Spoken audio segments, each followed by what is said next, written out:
مسائل میں پابند ہے اس بات کے کہ تدبیر جائز اختیار کریں، اسی طرح اجتماعی مسائل میں بھی اس بات کے پابند ہے کہ ایسی تدبیریں اختیار کریں جو انسان کو نقصان یا خسارے کی طرف نہ لے جائیں۔ ایک بہت بڑا سوال جو انسانوں کے سامنے پیدا ہو گیا ہے وہ یہ ہے کہ اب نئی تحقیقات نے جینیٹک تبدیلی کا راستہ بھی کھول دیا ہے، یعنی جو زندگی کی شکلیں ہیں، انسان ہے، جانور ہیں اور دوسری شکلیں ہیں پودوں کی شکل میں ہیں، تو ان کی جو زندگی کی جو بنیاد ہے وہ جینس میں ہے۔ جو جین ہے جو رخ متعین کرتی ہیں کسی زندہ جسم کی ساخت کا یا اس کی آئندہ کیا رخ وہ اختیار کرے گا، اور اب ایسی معلومات انسان کے پاس موجود ہیں جن سے وہ جینس کی سطح پر تبدیلی کر سکتا ہے۔ اور اس میں یہ سوال پیدا ہو گیا ہے کہ جب ان تحقیقات کا استعمال انسانوں پر کیا جانے لگا ہے تو پھر اس سے انسانوں کی آئندہ نسلوں کو، انسانی شخصیات کو متاثر کیا جا سکتا ہے۔ کیا یہ کام صحیح ہے، درست ہے، یا اس پر پابندی لگنی چاہیے؟ اب تک جو دنیا کا عام رجحان ہے وہ اس کے خلاف ہے، حکومتوں کا بھی۔ حکومتیں بھی اس کے حق میں نہیں ہیں عام طور پر کہ یہ جو کچھ جینیٹک مینیپولیشن ہے، جینس کی سطح پر دخل اندازی ہے، اس کا استعمال انسانوں کے سلسلے میں بھی کیا جائے۔ عام طور پر حکومتوں کا رجحان اس کے خلاف ہے، لیکن پورے سرمایہ دار طبقے کا اور وہ لوگ جو ٹیکنالوجی کے سلسلے میں جن کے اندر جنون کی کیفیت ہے، ان کا پورا اصرار یہ ہے کہ اس معاملے میں کوئی حد بندی نہیں ہونی چاہیے۔ جس طرح سائنس اور ٹیکنالوجی کسی حد کی پابند نہیں ہے، اسی طرح یہ معاملہ بھی کسی حد کا پابند نہیں ہونا چاہیے۔ اس بات کا تعلق بھی انسان کی حیثیت سے ہے کہ انسان کی حیثیت کیا ہے۔ کیا انسان کی حیثیت وہ ہے جو پودوں اور جانوروں کی ہے، یا انسان کی حیثیت یہ ہے کہ وہ ایک محترم ہستی ہے جو اللہ کا خلیفہ ہے؟ جو عیسائیت کے اثرات دنیا میں موجود ہیں اس سے یہ خیال لوگوں میں پایا جاتا ہے کہ انسان ایک محترم ہستی ہے، لیکن یہ خیال کمزور پڑتا جا رہا ہے، اس لیے کہ مذہب کو باقاعدہ طور پر بہرحال زندگی سے نکال دیا گیا ہے۔ تو اس وقت ضرورت ہے کہ پوری قوت کے ساتھ یہ بات پیش کی جائے کہ انسان کی پوزیشن وہ نہیں ہے جو دوسرے قدرتی ذرائع کی ہے یا جانوروں کی ہے یا پودوں کی ہے، بلکہ انسان کو ایک قابل احترام ہستی اس بنیاد پر تسلیم کیا جانا چاہیے کہ وہ اللہ کا خلیفہ ہے اس دنیا کے اندر۔ چنانچہ اس کو سائنس اور ٹیکنالوجی کی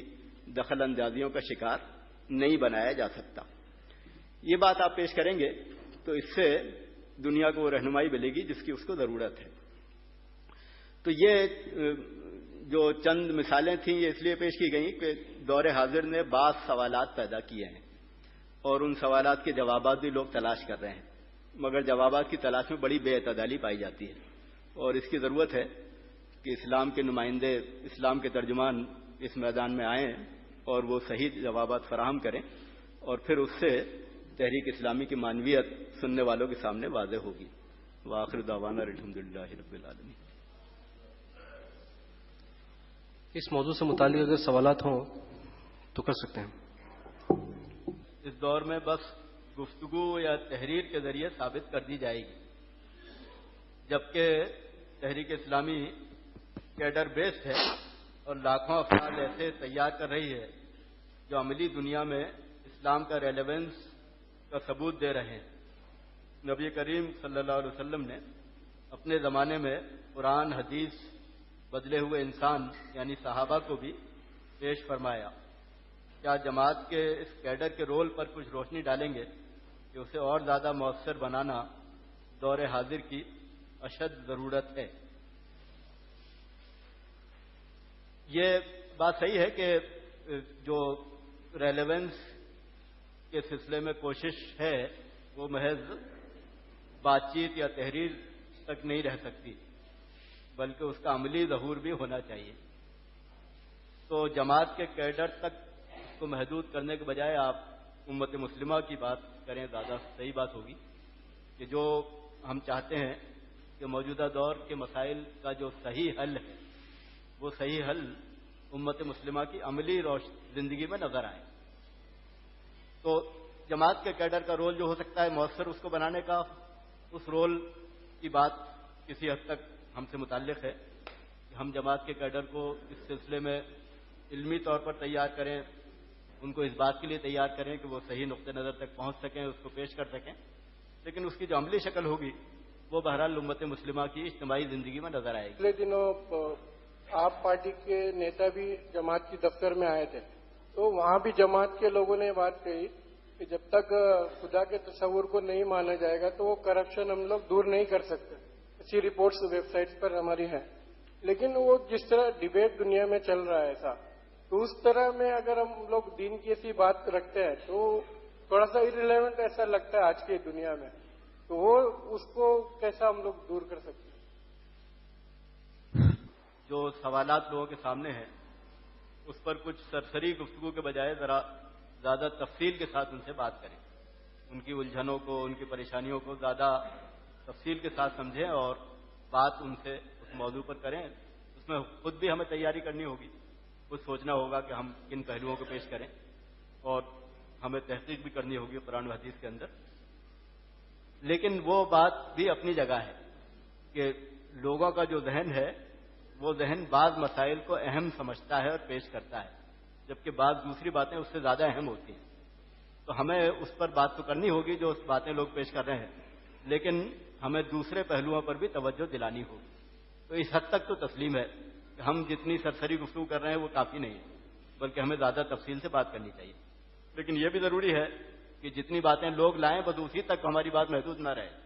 بلکہ ہم ان پہلوؤں پر بھی توجہ دلائیں جو بنیادی پہلو ہیں، یعنی ہمارا طرز عمل زیادہ تحقیقی ہو تو اس کے جواز کی گنجائش نہیں نکلتی۔ اور اسی طرح آرگن ڈونیشن کا معاملہ ہے، اس پر بھی فقہ اکیڈمی کی بحث موجود ہے، اسے بھی آپ دیکھیں، اور اس کی جو شکلیں اس وقت لوگوں کے درمیان رائج ہیں بظاہر اس کا بھی جواز نہیں نکلتا۔ بہرحال یہ تفصیلی موضوع ہے، اس سے زیادہ کہنے کی گنجائش نہیں اس پر۔ پودوں یا جانوروں میں جینیٹک ماڈیفیکیشن کے بارے میں اسلام کا موقف کیا ہے اور اس موقف کا ثبوت کیا ہے؟ تو باقی مخلوقات کی پوزیشن وہ نہیں ہے جو انسان کی ہے، تو اس سلسلے میں ہمیں زیادہ آزادی حاصل ہے۔ تو میرے خیال میں ان مخلوقات کے سلسلے میں تو موقف جو ہے وہ جواز کا ہے، اس لیے کہ ان سب کو انسان کے لیے مسخر کیا گیا ہے۔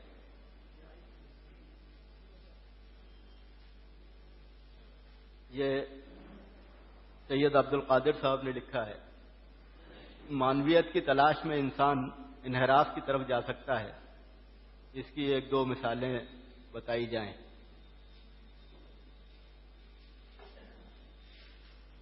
اگر ہم یہ بات بعض لوگ کہتے ہیں کہ موجودہ جو کلچر ہے اس کلچر کا متبادل ہمارے پاس ہونا چاہیے۔ اب موجودہ کلچر کی میوزک اور موجودہ کلچر کے طریقے تفریح کے وہ انسان کو جس درجے کا سرور فراہم کرتے ہیں، جائز طریقوں سے آپ اس درجے کا سرور فراہم نہیں کر سکتے۔ تو کہا تو یہ بھی جا سکتا ہے کہ یہ بھی ایک سوال ہے جو فضا میں موجود ہے اور اس کا ہمیں صحیح جواب فراہم کرنا چاہیے، لیکن جواب ہم اسی حد تک فراہم کر سکتے ہیں جس حد تک اسلام کی حدود اجازت دیتی ہیں۔